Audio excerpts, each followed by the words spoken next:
ነጻነት ቀናት ባላለች ልጅ እያለች ስትጫወት ወርቃ በደረሰባት አደጋ ነው የአካል ጉዳተኛ የሆነችው። ከደረጃ ላይ ነበር የወደኩት። በዛ በወደኩበት ሰዓት ደግሞ እያንዳንዱ ደረጃ መሬት ላይ እስከምደርስ እያንዳንዱ ጠርዙ የግራ ጎኔንና ጎድኔንና የጀርባዬን ሁለት እግሮቼን የሚያዘውን ፓርት ስለመታኝ ያ ስለተቀጠቀጠ በዛ ምክንያት ነው ጉዳቱ የደረሰብኝና እግሮቼ አልታዘዝም ያሉት።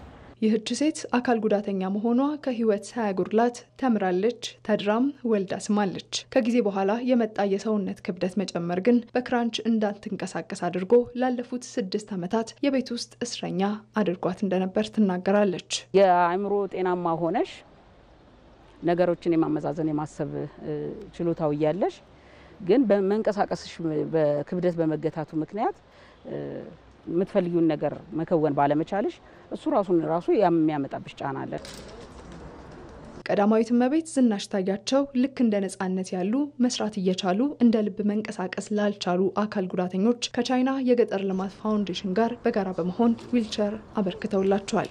ያገኘሁትን ነገር እሰራለሁ፣ ዲስትሮም አቅም የሚችለውን ነገር እንደገና ደግሞ እማራለሁ። የማታም ያው ድጋፍ የሚያደርግልኝ ምንም አካል የለም። ለራሴ ለመቀየር እሞክራለሁና በጣም ያስቸገረኝ ነበርና በዛ ሁኔታ ነበር ዛሬ ያ ችግር እንዳለ በዚህ በአዲስ ዊልቸር ተቀየረና ዊልቸር ዛሬ ድጋፍ እንደሚደረግልን ሲነገረኝና ሲደወልልኝ ያው እውነት ዛሬ ሆኖ ተሰጥቶን መሄድ እንችላለን ያልኩትኝ በጣም ከመጓጓት የተነሳና ያው እንግዲህ እግዚአብሔርን ይሄ ድል ከደረሳቸው አንዷ በመሆኔ በጣም እድለኛ ነኝ። ከቀዳማዊት እመቤት ዝናሽ ታያቸው ጋር በመተባበር የዊልቸር ድጋፉን ያደረገው የቻይና የገጠር ልማት ፋውንዴሽን ባለፉት 10 ዓመታት በኢትዮጵያ የተለያዩ ማህበረሰብን የማገዝ ተግባራትን ሲያከናውን እንደነበር የተናገሩት በኢትዮጵያ የቻይና አምባሳደር ቼን ሃይ ፋውንዴሽኑ በኢትዮጵያ የምገባ ፕሮግራምን ጨምሮ በገጠር የንጹህ መጠጥ ውሃ ችግሮችን ለመፍታት እየሰራ መሆኑን አብራርተዋል።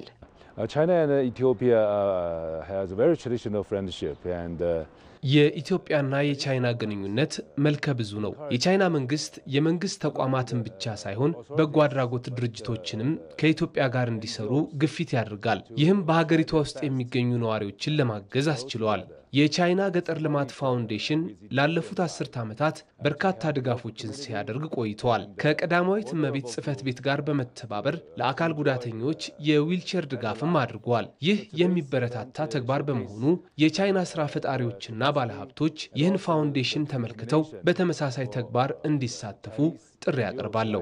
በቀዳማዊት እመቤት ጽሕፈት ቤት አዲስ አበባ ከተማ ከተደረገው የዊልቸር ድጋፍ በተጨማሪ በቀጣይ ወራት በተለያዩ የክልል ከተሞች ለአካል ጉዳተኞች የዊልቸር ድጋፍ እንደሚደረግ ከጽሕፈት ቤቱ ያገኘነው መረጃ ያመለክታል።